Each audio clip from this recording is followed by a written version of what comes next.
Muli na namang nasangkot sa aksidente ang isang unit ng Nova Bus sa Commonwealth, Quezon City kaninang umaga.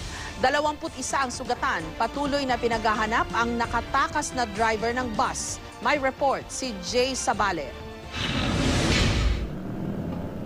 UP ang likuran at masagamitan ng Fermina Express bus na tumbukin ng Nova Bus sa Commonwealth Avenue pasado alas 5 ng umaga kanina.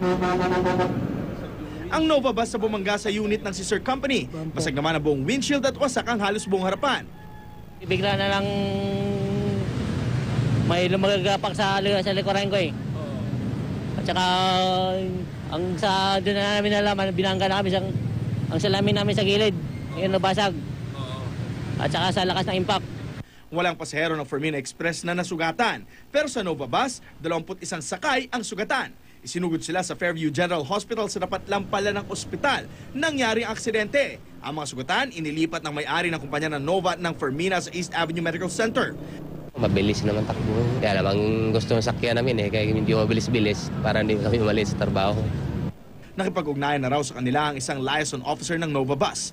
Sa kanya rin nakuha ng pulis ang pangalan ng driver ng Nova Bus na tumakas, si Ronald Bondice, naharap sa mga kasong reckless imprudence resulting in damage to property and multiple physical injuries.